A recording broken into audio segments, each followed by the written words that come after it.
क्या जंतर मंतर में प्रदर्शन का राहुल गांधी से है गहरा कनेक्शन? आपकी आंखों को विश्वास नहीं होगा, कानों को यकीन नहीं होगा।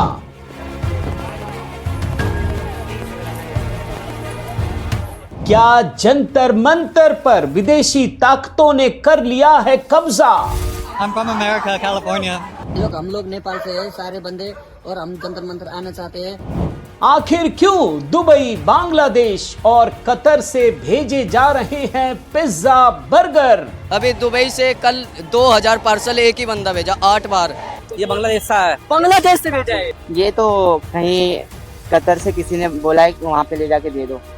अब पीएम मोदी ने खुद थाम ली है कमान, अब होगी आमने सामने की जंग। इस बीच एक बड़ी खबर आ रही है। छात्रों के आंदोलन के बीच प्रधानमंत्री नरेंद्र मोदी ने ट्वीट किया है, युवाओं से बढ़कर कुछ भी नहीं है। प्रधानमंत्री नरेंद्र मोदी ने ऐलान किया है कि पेपर लीक के मामलों की सुनवाई के लिए देश में फास्ट ट्रैक कोर्ट बनाए जाएंगे। पीएम मोदी की नई सौगंध, कॉकरोचों की जमात में छाया मातम।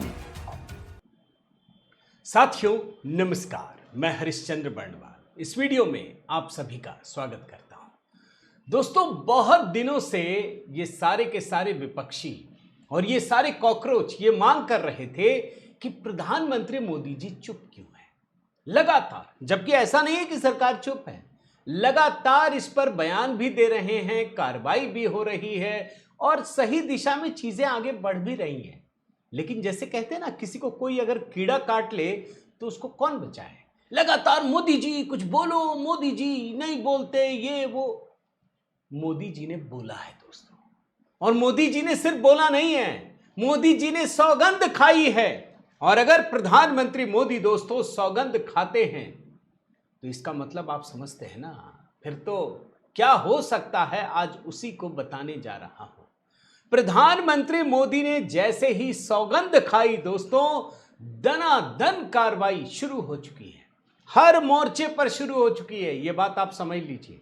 अब जिन लोगों को लगता है ना कि 2-4 दिन एकदम हुजूम खड़ा कर लेने से, प्रदर्शन कर लेने से, शोर शराबे कर लेने से, पत्थरबाजी कर लेने से वो कुछ बिगाड़ लेंगे, तो वो शायद भूल गए।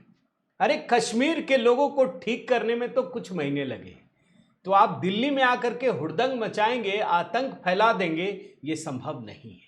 तो प्रधानमंत्री मोदी ने जैसे ही कार्रवाई शुरू की दोस्तों, उसके साथ ही राहुल गांधी की सीक्रेट फाइल भी बाहर आ गई है।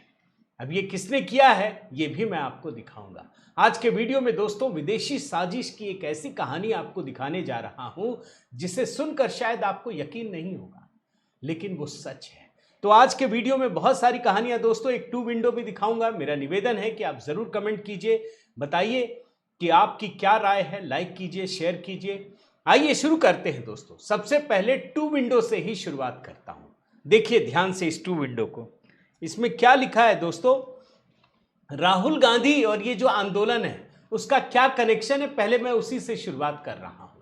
आप जानते हैं ना कि राहुल गांधी 20 दिनों की छुट्टी पर रहे। कहां रहे, किस देश गए, कोई नहीं जानता, कोई भी नहीं जानता। ये पहले विंडो में यही है। 20 दिन के बाद लौटे थे, और 20 दिन के बाद जब लौटे तो आज भी किसी को जानकारी नहीं है कि राहुल गांधी किस देश में गए, किससे मिले, क्या किया, कुछ नहीं पता। लेकिन जैसे ही लौटे दोस्तों, दूसरे विंडो में देखिए, जो कांग्रेस जंतर मंतर से दूरी बनाई हुई थी, अब क्या घुट्टी पिलाई गई कि कांग्रेसियों ने सीधे जंतर मंतर में एंट्री ले ली, और उसके बाद ही ये बवाल शुरू हुआ है। इस बात को ध्यान में रखिएगा। अब मैं विदेशी साजिश की कहानी बताऊं दोस्तों, कुछ चीजें पहले आपको बता देता हूं कि प्रधानमंत्री मोदी ने चुप्पी तोड़ दी है। जी हां, बिल्कुल तोड़ दी है। और प्रधानमंत्री मोदी ने ऐलान कर दिया है कि अब पेपर लीक मामले में छिटपुट चीजों से काम नहीं बनेगा। अब इसके लिए फास्ट ट्रैक कोर्ट बनाने का ऐलान कर दिया है, दोषियों को कड़ी सजा मिलेगी, ये बात बता दिया है। कहां कहां फास्ट ट्रैक कोर्ट बनेगा दोस्तों, मैं आपको बता देता हूं। 4 राज्यों में फास्ट ट्रैक कोर्ट बनाने का प्रस्ताव है, जिसमें बॉम्बे हाई कोर्ट की औरंगाबाद और Nagpur bench, Madhya Pradesh high court, Calcutta, Delhi high court के क्षेत्राधिकार के तहत जहां भी जरूरत है उन सभी जगहों पर फास्ट ट्रैक कोर्ट अदालतें स्थापित होंगी। मैं जरा आपको दिखाता हूं जो पीएम मोदी ने ट्वीट किया है, किसी को कंफ्यूजन ना हो इसलिए हिंदी अंग्रेजी दोनों में है, मैं हिंदी का हिस्सा पढ़ देता हूं। देश के युवाओं का हित और उनका भविष्य हमारी सर्वोच्च प्राथमिकता है। पेपर लीक के सभी मामलों में दोषियों को जल्द से जल्द कठोर दंड देने के लिए, केस के त्वरित निस्तारण के लिए फास्ट ट्रैक कोर्ट्स का गठन किया जाएगा। इस संबंध में निर्देश दिए गए हैं कि संबंधित विभाग आवश्यक कार्रवाई सुनिश्चित करें। और अगली लाइन बहुत महत्वपूर्ण है दोस्तों, क्या लिखा है जरा देखिए। विद्यार्थियों के हितों को सुरक्षित करने के लिए सरकार द्वारा लिए जा रहे निर्णयों की श्रृंखला में, जी हां, निर्णयों की श्रृंखला में ये एक महत्वपूर्ण कदम है, किसी भी दोषी को बख्शा नहीं जाएगा, लिख दिया इन्होंने। अब देखिए कोर्ट का गठन हो ही गई, अब तो सब कुछ शुरू हो जाएगा। और फास्ट ट्रैक कोर्ट का मतलब आप समझते हैं, बिल्कुल दनादन कार्रवाई होना है, रोजाना सुनवाई होगी, ये बात आप समझ लीजिए। अब देखिए एक और बात सामने आ गई दोस्तों, ये भी बहुत बड़ी है। किसने बताया ये मैं आपको जानबूझकर दिखा रहा हूं, मोहम्मद जुबैर। आप जानते हैं ये फैक्ट चेकर है, सिर्फ एक तरफा फैक्ट चेक करते हैं। इस आदमी ने क्या लिखा है देखिए। The centre has authorised the Delhi police commissioner to exercise the powers of a detaining people under the national security act for a period of 3 months from 19 July to October 18 to 2026। मतलब सरकार ने, केंद्र सरकार ने दिल्ली पुलिस कमिश्नर को यह अधिकार दे दिया है कि 20 जुलाई को प्रदर्शन था ना, से लेकर 18 अक्टूबर तक आप एनएसए के तहत कार्रवाई कीजिए। एनएसए का मतलब है दोस्तों नेशनल सिक्योरिटी एक्ट। धनाधन समझ रहे हैं ना, आज ही पता चला है। हालांकि दिल्ली पुलिस कह रही है कि भाई ये ऐसा नहीं है कि बच्चों के लिए है, ये तो रेगुलर का एक्सरसाइज है, इसका नवीनीकरण होता है, हर बार होता है। लेकिन अधिकार तो है, ये जितने लोग यहां पत्थरबाजी कर रहे हैं उनके लिए तो है ना कानून भाई। चलिए मान लीजिए इसके लिए नहीं किया गया, यानी ये अधिकार तो है ना। अब देखिए प्रधानमंत्री मोदी ने एक्शन लेना शुरू कर दिया है दोस्तों। अब राहुल गांधी समझ गए कि मामला गड़बड़ हो रहा है, हम चले थे इनको फंसाने, ये तो कुछ और हो गया। अब जो थोड़ी बहुत कमियां भी होंगी वो भी निकल जाएंगी। राहुल गांधी ने पाला ही बदल लिया है दोस्तों। कहां ये मांग कर रहे थे कि चर्चा हो, कार्रवाई हो, अब ये कुछ और ही गोल पोस्ट ही बदल दिया। ये मांग कर रहे हैं कि धर्मेंद्र प्रधान को हटाएं, छात्रों से माफी मांगे और पुलिस वालों के खिलाफ कार्रवाई करें। पुलिस वालों के खिलाफ कार्रवाई होगी, पुलिस वाले मार खाए हैं, पुलिस वाले घायल हुए और पुलिस वालों के खिलाफ ही होगा। मैं दरअसल दोस्तों राहुल गांधी के विदेशी कनेक्शन पर आना चाहता हूं, लेकिन उससे पहले एक कहानी सुनाता हूं दोस्तों। यह कहानी बहुत महत्वपूर्ण है। यह कहानी दोस्तों आजादी के बाद की है।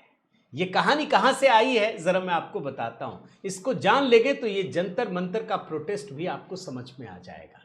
दोस्तों जब देश आजाद हुआ ना, उस समय कोल्ड वॉर चलता था, शीत युद्ध। किसके बीच में? दो देशों के बीच में, एक तरफ अमेरिका और दूसरी तरफ रूस।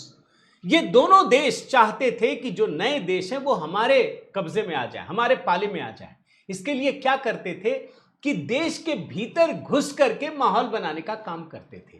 जैसे अभी माहौल बना रहे हैं ना, वैसे ही माहौल बनाते थे या बिगाड़ते थे। अब भारत के संदर्भ में एक कहानी आपको बताता हूं। रूस की खुफिया एजेंसी केजीबी, उसके जो दस्तावेज को संभालते हैं ना, उसका नाम था वैसिली मित्रोखिन। 1992 में ये ब्रिटेन में शरण लेते हैं। और केजीबी मतलब रूस की खुफिया एजेंसी। उस समय यूएसएसआर था दोस्तों, संयुक्त यूएसएसआर था, रूस नाम बाद में पड़ा। वो केजीबी की फाइलों का जखीरा भी ले गए और इन्हीं दस्तावेज के आधार पर क्रिस्टोफर एंड्रयू ने 2 किताबें लिखी। 2005 में एक किताब आती है जिसका नाम है द मित्रोखिन आर्काइव 2, और इसमें भारत को लेकर के कई सनसनीखेज खुलासे किए गए। जानते क्या कहा गया है इस किताब के मुताबिक? जो रूस की गुप्तचर एजेंसी है केजीबी, वो इंदिरा गांधी को सूटकेस में भर भर के पैसे भेजती थी। और इतना ही नहीं, सिर्फ इंदिरा गांधी नहीं, बल्कि कांग्रेस के नेता हो, मंत्री हो, अधिकारी हो, पत्रकार हो, सबको पैसे भेजे जाते थे मैं इस दस्तावेज को भी आपको दिखाता जा रहा हूं, आज भी ये ट्विटर पे उपलब्ध है। और कहा जाता है दोस्तों कि इंदिरा गांधी के समय में कांग्रेस के 40% सांसदों को सोवियत संघ से पैसा मिलता था। सांसद किसके थे? भारत के। पैसा कहां से मिलता था? सोवियत संघ से। आगे बढ़िए, ये हिस्सा देखिए। सोशलिस्ट एक्शन के लिए कांग्रेस फोरम के जो प्रमुख चेहरे थे उनको आइडेंटिफाई किया गया और 1971 में एजेंट रेरो के रूप में भर्ती किया गया था। अब ये जो केजीबी के एजेंट थे वो क्या करते थे? वो माहौल बनाते थे रूस के फेवर में, अमेरिका के खिलाफ, और इसके साथ साथ जो भारत की खुफिया जानकारी होती थी वो केजीबी को पहुंचाते थे। और इसी किताब में ये कहा गया है दोस्तों कि नोटों से भरे हुए सूटकेस नियमित रूप से प्रधानमंत्री इंदिरा गांधी के घर पर ले जाया जाता था। और बताया जाता है कि पूर्व सिंडिकेट सदस्य एस.के. पाटिल ने कहा था कि जो सूटकेस इंदिरा गांधी के घर पर पहुंचे वो कभी वापस नहीं किए गए। और आपको जानकर यह भी हैरानी होगी दोस्तों कि 1977 के चुनाव में कांग्रेस आर के करीब 9 उम्मीदवार केजीबी के एजेंट थे। आप सोचिए, रूस की खुफिया एजेंसी के पेरोल पे जो लोग हैं, ऐसे 9 उम्मीदवार तो बने, चुनाव लड़ रहे थे। वो चुनाव जीतेंगे तो किसके लिए गुण गाएंगे? आप सोचिए ना, वो रूस के लिए ही गाएंगे ना। ये सब कुछ चल रहा था दोस्त। और मैं एक और चीज आपको बताता हूं, इस हिस्से को देखिए। केजीबी ने यह तय किया कि भाई अमेरिका के खिलाफ माहौल खराब करना है, तो क्या करें? तो अमेरिकी दूतावास के सामने 20,000 मुसलमानों को लाइए और एक विरोध प्रदर्शन कीजिए। 5,000 रुपए का फंड भी बनाया गया। आप सिर्फ समझने का प्रयास कीजिए, फिर आपको जंतर मंतर की कहानी भी समझ में आ जाएगी। और इतना ही नहीं दोस्तों, मैं जरा मीडिया की भी बात बता देता हूं। आप ध्यान से देखिए इस हिस्से को। 1973 तक केजीबी के पेरोल पर 10 भारतीय समाचार पत्र और एक प्रेस एजेंसी थी। और 1975 में दोस्तों इमरजेंसी के दौरान केजीबी ने भारतीय अखबारों में 5,510 लेख छपवाए। आप सोचिए, ये देश किसकी गुलामी कर रहा था? देश तो नहीं, ये सारे कांग्रेसी, नौकरशाह, सांसद, नेता, पत्रकार, ये किसकी गुलामी कर रहे थे? अब आपके मन में सवाल उठेगा कि ऐसा क्यों होता है? भाई क्यों दे रहे हैं वो पैसे? मैं बताता हूं। देखिए, जब कोल्ड वॉर होता है ना, तो अमेरिका चाहता है कि भारत मेरे पाले में रहे, रूस चाहता है मेरे पाले में रहे। अब ये पब्लिक ओपिनियन से तय होता है। तो रूस ने ये कोशिश की कि जो पब्लिक ओपिनियन क्रिएट हो वो रूस के फेवर में हो, सोवियत संघ के फेवर में हो। अब होता क्या है दोस्तों, मान लीजिए उसने 2-4 करोड़ खर्च कर दिए। अब भारत तो सोवियत संघ के करीबी है। भारत सोवियत संघ से अगर हथियार खरीदता है तो सिर्फ एक हथियार में 100-200 करोड़ या हजारों करोड़ का मुनाफा हो जाता है। और आपने कितना इन्वेस्टमेंट किया? चंद करोड़ रुपए। तो इसलिए यह माहौल बनाया जाता है और यही काम आज भी हो रहा है। मैं जरा राहुल गांधी की खबरों को लेकर के फिर से आता हूं और किसने कहा है जरा देखिए। ये कह रहे हैं निशिकांत दुबे। हालांकि अफसोस की बात है कि ये सत्ताधारी पार्टी के नेता हैं, लेकिन फिर भी ये भी मांग कर रहे हैं। क्या लिख रहे हैं? बंगाल और असम में चुनाव हारने के बाद पिछले 20 दिनों तक राहुल गांधी की विदेश यात्राओं पर भारत सरकार को जांच आयोग बिठाना चाहिए। मांग कर रहे हैं, भले ही भारतीय जनता पार्टी की। ये लिखते हैं, कल जंतर मंतर पर तलवारबाजी। राहुल गांधी जी कल प्रधानमंत्री के आवास में विदेशी ताकतों को घुसाने के मंसूबे से गए थे। यदि घेराव होगा तो कार्यालय का होगा या आवास का होगा। एक और ट्वीट है इनका, देखिए। पैसे कहां से आ रहे हैं? साजिश क्या है? पिछले 20 दिनों में राहुल गांधी जी विदेश यात्रा में किन किन लोगों से मिले? असली खिलाड़ी कौन है? अब जंतर मंतर पे भी लेके आता हूं दोस्तों। भाई बहुत सारी चीजें आपने देखी, मैं जरा जंतर मंतर में जो विदेशी कनेक्शन जुड़ रहे हैं ना, उसका कुछ हिस्सा आपको दिखाता हूं। इसे ध्यान से देखिए। अब मैं ये ट्रेलर में दिखा चुका हूं दोस्तों, मैं सिर्फ आपको बता रहा हूं कि कल रात जंतर मंतर में एक अमेरिकी नागरिक पहुंच गया। यह अमेरिकी नागरिक ये विरोध प्रदर्शन कर रहा है। भाई भारत के भीतर एक मेडिकल की परीक्षा है, उसके लिए अमेरिकी नागरिक का भारत में क्या लेना देना? जरा आप ही सोचिए, क्या लेना देना है? भाई तुम्हें तो अधिकार ही नहीं है देने का, एग्जाम भी नहीं दे सकते, प्रदर्शन भी नहीं कर सकते।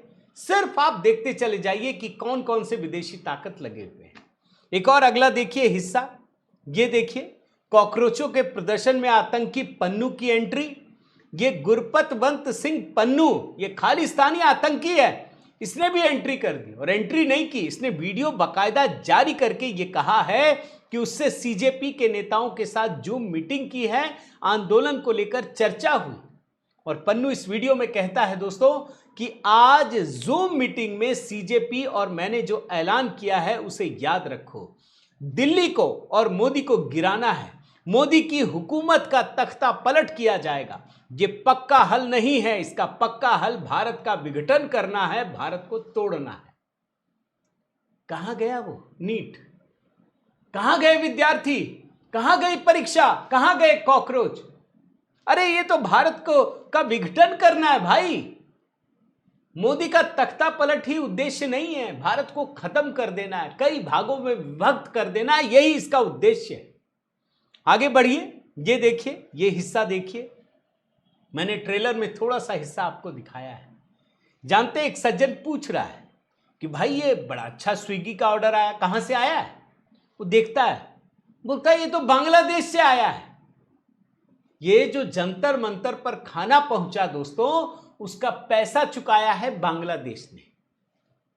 अब बांग्लादेश क्यों चुका रहा है? सोचिए, भारत में नीट परीक्षा के पेपर लीक हो गए तो मैंने उसको भड़काने के लिए बांग्लादेश से पैसे भेज करके खाना भिजवाया जा रहा है। वो जानते हैं छुछुंदर लोग हैं, ये भिखारी हैं, 2 वक्त का रोटी फेंक दो सारे लोग जमा हो जाएंगे। अगर ये सच है तो, अगर इसका लोग खाना खा रहे हैं तो आप सोचिए। आगे बढ़िए, ये हिस्सा देखिए, देखिए क्या लिखा है। Food was ordered from Qatar to be delivered in Jantar Mantar. Qatar से आदेश आया है, कतर से ऑर्डर आया है, माने जंतर मंतर में जो लोग खाना खा रहे हैं उसका पैसा कतर के लोगों ने चुकाया है। अब कतर को क्या उद्देश्य है दोस्तों? कतर का क्या लेना देना है? खुद सोचिए कि अगर यहां पर नीट की परीक्षा लीक होती है तो कतर के लोगों का इससे क्या लेना देना है? सिर्फ ये समझिए। रूस वाली खबर भूलिएगा मत। और आगे बढ़िए, ये वाला हिस्सा देखिए ललन टॉप का। इसमें जब पूछा जाता है तो पता चलता है कि दुबई से खाना आ रहा है। इसमें ये व्यक्ति बोलता है दुबई से, और जानते हैं कितना, मैं आपको अभी शुरू में जो बयान सुनाया था ना दोस्तों, ये व्यक्ति कहता है, एक सेकंड में आपको बताता हूं, दुबई से 2000 पार्सल एक ही बंदा भेजा है और 8 बार भेजा है। सोचिए 2000 पार्सल। आज के दिन में दोस्तों कोई 100 रुपये नहीं खर्च कर सकता, ये लाखों रुपये कौन खर्च कर रहा है? एक दिन का खर्च मैंने आपको बताया था 35 से 40 लाख रुपये। फिर आप देखिए, ये हिस्सा देखिए, ये वीडियो है, आपको मैं लिंक दिखा रहा हूं, मेरा सोशल मीडिया हैंडल जरूर आप कर लीजिएगा दोस्तों, वहां पर भी ये वीडियो और तमाम चीजें आप देख सकते हैं। ये जो मैं आपको दिखा रहा हूं वो बयान सुन भी सकते हैं आप। अब इसमें जो लोग खड़े हैं ना, ये कह रहे हैं कि हम नेपाल के हैं, जैसे हमने नेपाल में अपने लोकतंत्र को खत्म कर दिया, कुचल दिया, वैसे ही भारत में करेंगे, मोदी को हटा देंगे। ये लोग खुल्लम खुल्ला कह रहे हैं। और आगे बढ़िए, ये हिस्सा देखिए। अब ये जो मैं आपको दिखा रहा हूं दोस्तों, ये महेश जेठमलानी है, बहुत बड़े वकील हैं। ये कहते हैं कि आखिर ये जो विरोध प्रदर्शन हो रहा है इसका लिंक कहां से जुड़ता है। फिर ये खुद बताते हैं कि जो FCRA बिल है, फॉरेन कंट्रीब्यूशन रेगुलेशन एक्ट, इसमें क्या हो रहा है दोस्तों कि जो भारत में कुकुर मुत्तों की तरह जो NGO चलते हैं ना, जिसको विदेश से अरबों रुपये मिलते हैं, उसको रोकने के लिए इस बिल को लाया गया है, ये समझ लीजिए। और जब विदेशी पैसा रुक जाएगा, जिनका एजेंडा चलता है, तो विदेशी लोग आपको छोड़ेंगे, वो तो कुचल डालेंगे, वो बोलेंगे अरे मोदी को हटाओ, ये तो हमारा एजेंडा रोक रहा है। लेकिन मोदी जी इतने कच्चे खिलाड़ी नहीं है दोस्तों, इस बात को याद रखिएगा। ये जब मैं आपको कहानी दिखा रहा हूं ना, कल रात की कहानी बताता हूं, ये जो मैंने कल आपको बताया था ना कि एकदम खाने का अंबार टूट पड़ा है, खाने की कमी हो गई, लोग रात के 1 बजे इधर उधर भाग रहे हैं, खाना दो। उनको लग रहा था फोकट में खाना मिल रहा है, चलो वहां पिज्जा बर्गर खाएंगे, छुट्टी मनाएंगे, पिकनिक मनाएंगे। अब तो हो ही नहीं रहा, बंद हो गया। क्यों? क्योंकि इसकी पोल खुल रही है दोस्तों, इस बात को आप समझ जाइए। लेकिन यह आंदोलन जिस तरीके से आगे बढ़ाया गया, यह भारत की सुरक्षा के लिए बहुत बड़ा खतरा है दोस्तों, इस बात को आप समझ जाइए। ये इतना बड़ा खतरा है क्योंकि इसमें साफ साफ नजर आ रहा है, मैं भी विद्यार्थियों के साथ हूं। अगर आप मांग करते हैं, मैं भी धर्मेंद्र प्रधान की मांग के लिए स्वागत करता हूं। लेकिन इसमें मैं एक वीडियो देख रहा था जिसमें लोग बोलते हैं कि मुझे 100 नीट के बच्चे दिखा दो या उसके पेरेंट्स दिखा दो, मैं मान जाऊंगा। ये जो लोग हजारों की भीड़ जुटी है ना, इसमें कोई नीट का बच्चा नहीं है, कुछ चुनिंदा मुट्ठी भर मिल जाएंगे और बाकी ऐसे लोग हैं जिनका एजेंडा ये है कि भारत को अस्थिर करना है, मोदी को हटाना है, बाहर उठा करके फेंक देना है और भारत के टुकड़े टुकड़े करने हैं। यही इनका मेन एजेंडा है दोस्तों। उम्मीद करता हूं दोस्तों ये वीडियो आपको जरूर पसंद आया होगा। कमेंट कीजिएगा, लाइक कीजिएगा, शेयर कीजिएगा, अपनी राय रखिएगा जरूर दोस्तों। ऐसे वक्त में जब आप अपनी राय रखते हैं ना, तो वो देश के लिए बहुत महत्वपूर्ण होता है। ये मत समझिएगा कि हम क्या कर सकते हैं, जरूरी नहीं है कि हम धरना प्रदर्शन में हो तभी हम काम कर सकते हैं। जैसे मैं वीडियो बनाता हूं, आप भी जब लिखते हैं सोशल मीडिया पर, जब इस तरह के वीडियो को आप शेयर करते हैं अपने फेसबुक, व्हाट्सएप, ट्विटर पे, तो इस तरह की चीज़ों को, इस देशभक्ति के काम को भी मजबूती मिलती है। तो ज़रूर शेयर कीजिएगा दोस्तों, लाइक कीजिए। अगर आपने इस चैनल को सब्सक्राइब नहीं किया है तो ज़रूर कीजिए। बने रहिए, जुड़े रहिए। बहुत बहुत धन्यवाद। जय सिया राम।